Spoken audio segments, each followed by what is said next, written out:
Les fourmis sont déjà sur lui, et il ne les sent pas, et c'est la pire chose. Pas l'odeur, pas le son de la jungle qui presse contre l'obscurité de toutes les directions, mais le fait que l'homme qui lui a appris à lire une boussole est allongé à 1 mètre de lui en plein délire de fièvre, et les fourmis se déplacent sur sa jambe en colonne, et il ne les sent pas, et la carte est dans le sac est là, et la décision a déjà été prise, même s'il ne se l'est pas encore avoué. C'est The Human Limit, je suis votre présentateur.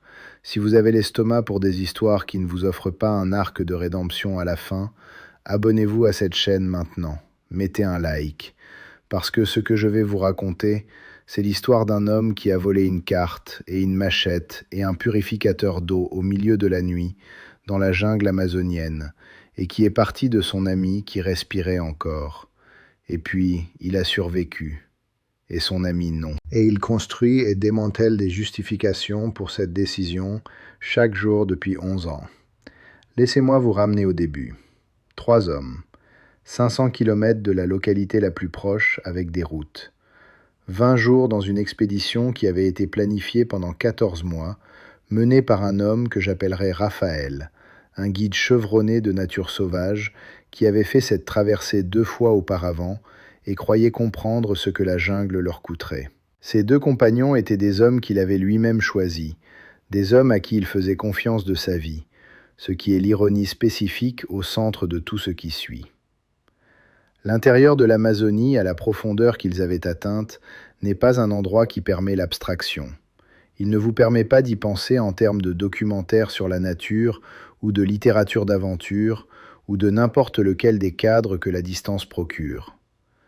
À cette profondeur, c'est sensoriel et total et implacable. La chaleur n'est pas une température, c'est une pression. Un poids physique que le corps porte en plus du sac et de la machette et du matériel de filtration d'eau et du téléphone satellite qui a cessé de fonctionner le 16e jour pour des raisons que Raphaël ne pouvait pas diagnostiquer et ne pouvait pas réparer. Pas de signal, pas de contact, pas d'extraction possible avant qu'ils atteignent la traversée de la rivière 500 km plus loin, où un bateau était censé les rejoindre à une date qui était maintenant 11 jours plus tard. 11 jours de jungle entre 3 hommes et la seule sortie. Le 18e jour, Marcus fut mordu. Raphaël écrit sur ce moment dans le témoignage qu'il a livré à un chercheur en médecine de la nature sauvage 4 ans après l'incident. Un témoignage qu'il a fourni sous condition d'anonymat, qui a depuis été partiellement levé, suffisamment pour confirmer les faits essentiels, mais pas les identités complètes. Il a écrit « Nous n'avons jamais identifié exactement ce qui l'a mordu. La plaie était sur son mollet gauche inférieur, petite au début, le genre de marque de ponction que la jungle produit constamment et que les voyageurs expérimentés apprennent à nettoyer et surveiller sans catastrophiser. Marcus l'a nettoyé. Nous avions une trousse médicale de base et nous avons utilisé les protocoles corrects. Le lendemain matin, le tissu autour de la plaie avait changé de couleur, et le surlendemain matin, l'odeur avait commencé. L'odeur est ce à quoi Raphaël revient encore et encore dans son témoignage. Pas la détérioration visuelle du tissu, pas la fièvre qui est arrivée le 3e jour et a porté la température de Marcus à des niveaux qui produisaient l'incohérence, pas les sons que Marcus faisait la nuit quand la douleur traversait le délire. L'odeur. Parce que l'odeur était de l'information. L'odeur était la jungle, communiquant avec une clarté absolue ce qui se passait à l'intérieur du tissu de la jambe de son ami et ce que cela signifiait pour eux 3. L'infection était nécrosante, mangeuse de chair dans le langage que la plupart des gens utilisent. Le tissu mourait de l'intérieur vers l'extérieur, et sans intervention chirurgicale et antibiotiques spécifiques, ni l'un ni l'autre n'existant à 500 km dans n'importe quelle direction, il continuerait à mourir. La jambe ne se rétablirait pas. L'infection systémique qui produisait la fièvre se répandrait. Le calendrier n'était pas quelque chose que Raphaël avait besoin d'une formation médicale pour estimer.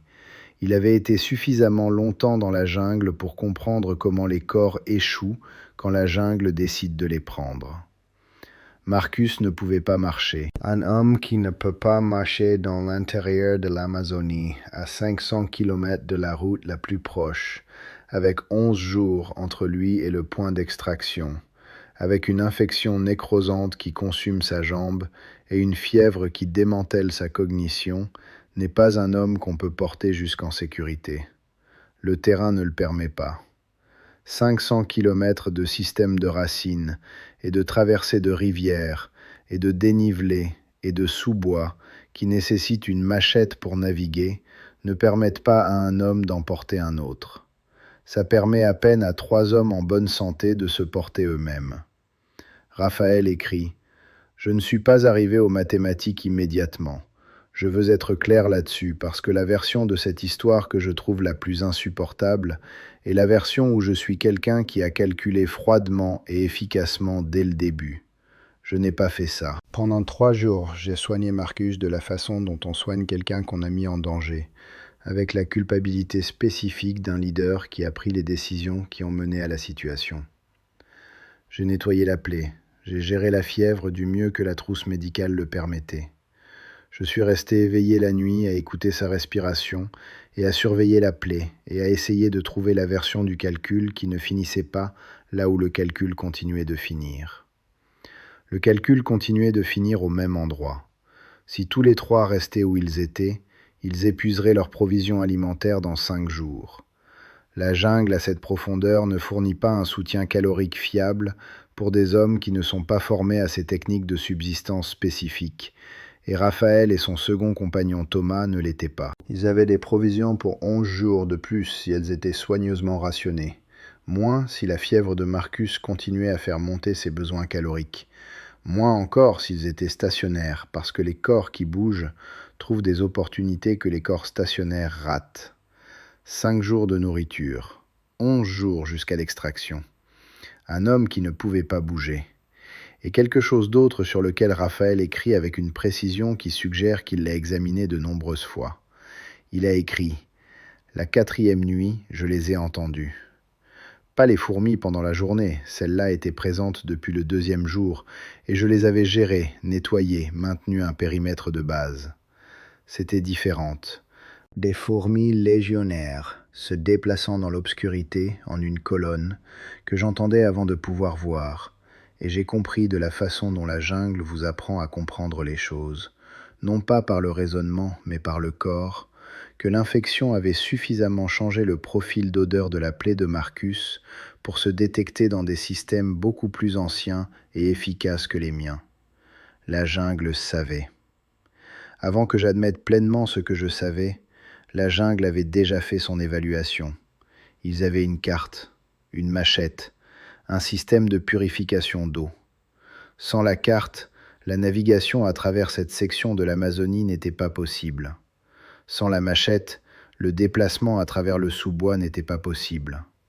Sans le système de purification d'eau, l'eau de la rivière n'était pas potable dans le délai disponible. Ces 3 objets étaient la différence entre 2 hommes atteignant le point d'extraction et 2 hommes ne l'atteignant pas. Raphaël écrit sur la nuit où il a pris la décision, avec la platitude spécifique de quelqu'un qui a raconté l'histoire suffisamment de fois pour que la valence émotionnelle ait été séparée des faits, non pas parce que l'émotion est partie, mais parce que c'est la seule façon de la raconter sans s'arrêter. Il a écrit « Thomas et moi n'en avons pas discuté directement, je veux dire ça clairement. Nous parlions autour, de la façon dont les gens parlent autour des choses qui n'ont qu'une seule résolution quand la résolution est insupportable. Thomas a dit que Marcus n'atteindrait pas la rivière. J'ai dit que je savais. Thomas a dit que nous ne pouvions pas le porter. J'ai dit que je savais. Et puis nous avons été silencieux pendant longtemps. Et dans le silence, la jungle était très bruyante. Et Marcus respirait de la façon dont les fièvres font respirer les gens. Rapide et superficielle, et parfois interrompu par des sons qui n'étaient pas des mots. Je n'ai pas dormi cette nuit-là. Ce qu'il décrit dans les heures qui ont suivi n'est pas une décision de la façon dont les décisions sont habituellement décrites. Il n'y a pas de moment de résolution, pas de clarté arrivant pour trancher l'ambivalence. Il y a à la place quelque chose qui ressemble davantage à une érosion, la résistance morale s'usant non pas par l'argument, mais par la répétition, le calcul tournant encore et arrivant toujours au même endroit, jusqu'à ce que l'arrivée cesse de ressembler à une conclusion et commence à ressembler à un fait. Il a écrit « J'ai pensé à sa fille ». Marcus a une fille qui avait 6 ans à l'époque, et je l'avais rencontrée 2 fois, et elle avait la qualité spécifique d'attention que certains enfants ont, qui fait que les adultes se sentent pleinement vus, et j'ai pensé à elle longtemps dans le noir. J'ai pensé à ce que je lui dirais. J'ai pensé à la version de cette histoire que je pourrais raconter, et à la version que je ne pourrais pas. Et puis j'ai pensé à mes propres enfants, et j'ai compris que penser à la fille de Marcus était une forme de délai, était la façon dont mon esprit prolongeait la période avant l'action, et que l'action avait déjà été déterminée. Il a attendu jusqu'à 4 heures du matin. Marcus était dans la partie la plus profonde du cycle de fièvre à cette heure, sa conscience pas fiablement présente, ses réponses aux sons et aux mouvements réduites aux réflexes. Raphaël avait observé ce schéma pendant 4 nuits et il le connaissait. Il connaissait la fenêtre. Il a écrit « Je me suis déplacé vers la zone de ravitaillement qui était séparée de la zone de couchage d'environ 4 mètres. Je l'avais arrangée ainsi 3 jours plus tôt sans comprendre pourquoi je l'arrangeais, ce qui je crois signifie que j'avais compris avant d'admettre que je comprenais. J'ai pris la carte en premier. Je l'ai pliée de la façon qu'on m'avait apprise, la façon qui garde la section pertinente accessible, sans exposer le document complet à l'humidité. Puis la machette. Puis l'unité de purification d'eau que j'ai enveloppée dans la housse en toile et placée dans le compartiment principal de mon sac. Je lui ai laissé sa nourriture, toute. C'est quelque chose à quoi j'ai beaucoup pensé depuis. Je lui ai laissé sa nourriture et ses médicaments restants, et la trousse médicale secondaire, et le sifflet d'urgence, qui n'aurait fait aucun son qu'un sauvetage aurait pu entendre à 500 km dans n'importe quelle direction. Je me dis que j'ai laissé ces choses parce que les laisser était l'action humaine à ma disposition. Je crois que la réponse plus honnête est que les laisser faisait que l'action que je prenais ressemblait à quelque chose d'autre que ce qu'elle était. Je me suis tenu au-dessus de lui pendant ce que je crois être environ 2 minutes. Il était sur le côté face à l'autre côté. La plaie était sur la jambe la plus proche du sol. Je pouvais entendre les fourmis. Pas la colonne de la nuit précédente, quelque chose de plus petit et de plus constant, la présence ambiante de la jungle, traitant ce que la jungle traite. Sa respiration était la respiration de la fièvre, rapide et superficielle. Ses mains étaient légèrement courbées devant sa poitrine, de la façon dont une personne qui dort tient ses mains. Je ne l'ai pas touché, je n'ai rien dit. Je suis parti par le périmètre oriental du camp, dans la direction de la rivière, me déplaçant lentement jusqu'à ce que je sois assez loin pour que mon mouvement ne se détecte pas, et puis me déplaçant plus vite. Thomas était déjà 50 mètres devant moi sur le cap convenu. Ils ont marché pendant 7 jours. Raphaël écrit sur cette section du témoignage avec le moins de détails de n'importe quelle partie, ce qu'il reconnaît directement. Il écrit « Je n'ai pas un compte-rendu précis de ces 7 jours de la façon dont j'ai un compte-rendu précis des jours au camp. J'ai des impressions. La qualité de la lumière à travers la canopée à différentes heures. Le son de la rivière quand nous l'avons entendu pour la première fois le 5e jour, un son que j'avais écouté si intensément que quand il est venu, il ne semblait pas réel. Le poids spécifique de mon sac que je surveillais de façon obsessionnelle parce que le poids me disait où se trouvaient les provisions par rapport à où nous devions être. Je n'ai pas un compte-rendu précis de ce que j'ai pensé pendant ces 7 jours. Je crois que ce n'est pas parce que je ne pensais pas, mais parce que la pensée était d'une sorte qui ne se traduit pas proprement en langage. Le bateau d'extraction était aux coordonnées à la date convenue. L'équipe qui les a rencontrés n'avait pas été alarmée par leur silence, parce que la défaillance du téléphone satellite était un risque connu et le calendrier n'avait pas encore dépassé la marge intégrée dans le plan. Raphaël leur a parlé de Marcus sur le bateau. Il leur a donné l'emplacement aussi précisément qu'il pouvait le reconstruire. Il leur a parlé de la plaie et de la fièvre et du calendrier. Une équipe de recherche est entrée dans la jungle 4 jours plus tard. Ils ont trouvé le camp, le 7e jour de recherche. Ils ont trouvé l'équipement qui avait été laissé. Ils ont trouvé des preuves cohérentes avec ce que Raphaël leur avait dit sur l'état de Marcus et sur la progression de l'infection. Ils n'ont pas trouvé Marcus. La jungle ne laisse pas toujours des choses à trouver. Raphaël n'a fait l'objet d'aucune poursuite pénale. L'enquête a examiné son témoignage et les preuves physiques et a conclu que la situation avait été une urgence de survie au-delà du seuil du devoir de diligence standard, que ses actions étaient cohérentes avec des conditions de survie extrêmes, que la mort de Marcus était attribuable à l'infection et à l'impossibilité de l'extraction compte tenu du terrain et de la distance. Le rapport n'a pas examiné ce que cela signifiait qu'il avait pris la carte pendant que Marcus dormait. Le rapport n'a pas demandé les 2 minutes où il s'était tenu au-dessus de son ami avant de partir. Le rapport n'a pas demandé à propos de Thomas, qui n'a pas parlé publiquement de tout ça, et à qui Raphaël dit, dans le témoignage, ne pas avoir parlé depuis le jour où ils ont embarqué sur le bateau d'extraction. Raphaël écrit « On m'a demandé de nombreuses fois depuis si j'avais pris la bonne décision. Je comprends ce que la question cherche. Elle cherche soit une justification qui tient à l'examen, soit une confession de culpabilité qui fournit au questionneur une position morale propre depuis laquelle juger. Je ne peux fournir ni l'une ni l'autre. Ce que je peux vous dire, c'est ce que je sais. Je sais que les mathématiques de cette situation, examinées sans émotion, soutenaient la conclusion que 2 hommes partants donnaient à 2 hommes une chance, et tous les 3 restants ne donnaient de chance à personne.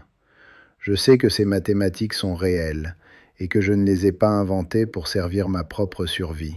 Je sais que Marcus ne pouvait pas marcher, et que le porter n'était pas possible, et que l'infection l'aurait tué indépendamment de ce que j'ai fait. Je sais aussi que j'ai pris la carte pendant qu'il dormait. Je sais que je me suis tenu au-dessus de lui pendant 2 minutes et que j'ai ensuite tourné et marché dans le noir. Je sais que quelque part, dans 500 km de jungle amazonienne, il y a un endroit où j'ai arrangé la zone de ravitaillement 3 jours avant d'en avoir besoin, sans m'admettre pourquoi je l'arrangeais, et que cet arrangement est le registre le plus honnête du moment où la décision a été réellement prise. Je sais que sa fille a 17 ans maintenant. Je sais ça parce que j'ai suivi de la façon dont une personne suit les choses qu'elle ne peut pas poser. Il a terminé le témoignage par quelque chose qu'il a décrit comme la seule chose vraie qu'il savait comment dire sur l'expérience. Il a écrit « La jungle a pris Marcus ». C'est exact. La jungle m'a aussi laissé passer. J'ai passé 11 ans à essayer de comprendre si ces 2 faits sont liés, si la jungle a fait une sélection, si survivre à cette profondeur signifie quelque chose au-delà du biologique. Je ne suis pas arrivé à une réponse. Ce à quoi je suis arrivé, c'est la compréhension que je continuerai à poser la question aussi longtemps que je vivrai, et que le fait de poser n'est pas une forme de pénitence, parce que la pénitence implique une transaction, et il n'y a pas de transaction disponible. Le fait de poser est simplement ce qui reste. C'est the human limit. Abonnez-vous à cette chaîne, laissez un commentaire, dites-moi ce que vous auriez fait dans ce camp, dans cette obscurité, avec la carte dans vos mains et la respiration fiévreuse de votre ami à 1 mètre de vous. Je lis chaque commentaire. Je reviendrai avec une autre histoire depuis l'endroit où les êtres humains découvrent exactement ce dont ils sont faits, quand tout ce qui est familier a été remplacé par la jungle et les mathématiques, et le silence spécifique de 4 heures du matin. L'Amazonie est toujours là. Elle est toujours là. Elle ne se souvient pas de Marcus et elle ne se souvient pas de Raphaël. Et elle n'enregistre pas ce qui s'est passé dans ce camp cette nuit-là, de la façon dont les êtres humains ont besoin que les choses soient enregistrées. Elle continue simplement, comme elle a continué pendant des millions d'années, traitant ce qu'elle traite, indifférente au sens que nous attachons à ce qu'elle prend. Quelque part dans 500 kilomètres de cette indifférence, un homme a pris la décision la plus froide de sa vie, et est parti, et a survécu, et marche encore.